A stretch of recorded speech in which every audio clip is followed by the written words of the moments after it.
This ritual, when performed correctly, is meant to make the pharaoh ascend to the heavens after his death, to make him a part of his ancestor spirit, the Egyptian god Osiris. In doing this, the pharaoh is supposed to become a god himself, controlling the planet and guiding the people from above. When it comes to Vox, the symbolism seems pretty clear. To him, any potential spiritual ideas behind his little cult, as it was referred to, are absolutely lost. And instead, the goal of this group for him was to become a god in the physical sense, to become an entity that grows bigger and bigger to take over the world, and now in death to take over all of creation. The joke is that the Freemasons in television are accused of not just trying to create TV and movies, but using propaganda within them to shape the world into following them and serving under them, making figures like Vox the highest power in the physical world because of the control they have over the population. And while it may seem crazy to think that television could cause an uprising against heaven itself in Hazbin Hotel, we already know that relations between the two are looking terrible based on what we saw in episode 2. Further connecting Vox to the ideas of Freemasonry is the designs of his buildings. In my video about the Hazbin Hotel Season 2 trailer, one fan commented that Vox's building, especially once there was fire wrapped around it, looked a lot like the Tower of Babel.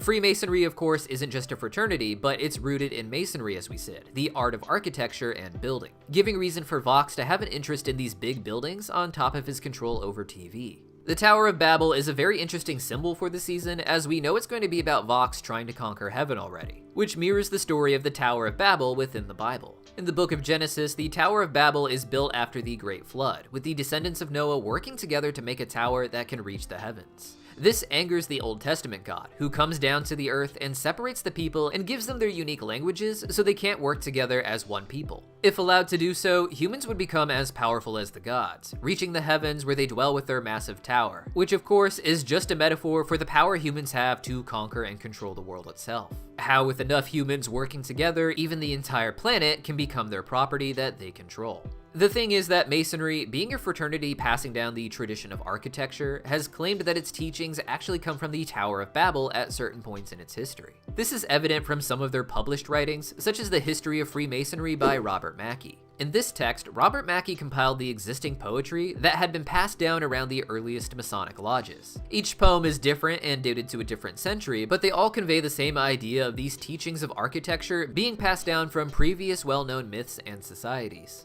This is important because, like Egypt, Babylon was one of the earliest cultures to have that fall and rise, or death and resurrection ritual, the way Egypt did with its god Osiris. In Babylon, the story was told with the initiate playing the goddess Inanna, also known as Ishtar, who would get trapped in the underworld and need to be rescued and restored. There is some debate about whether the Egyptian initiations or the Babylonian initiations came first, though the Bible points to Babylon and the Tower of Babel as being the key place where these themes and systems were first explored, a bit before Egypt's later establishment. Either way, both share the same story of death and resurrection, with both cultures having the construction of massive buildings, the Babylonian ziggurat, or the Tower of Babel, and the Egyptian pyramids. All of this connects Vox back to the in-world version of the Freemasons, a movement that others like Valentino called a cult, and which Vox saw as an attempt for humans to construct or elevate themselves above God.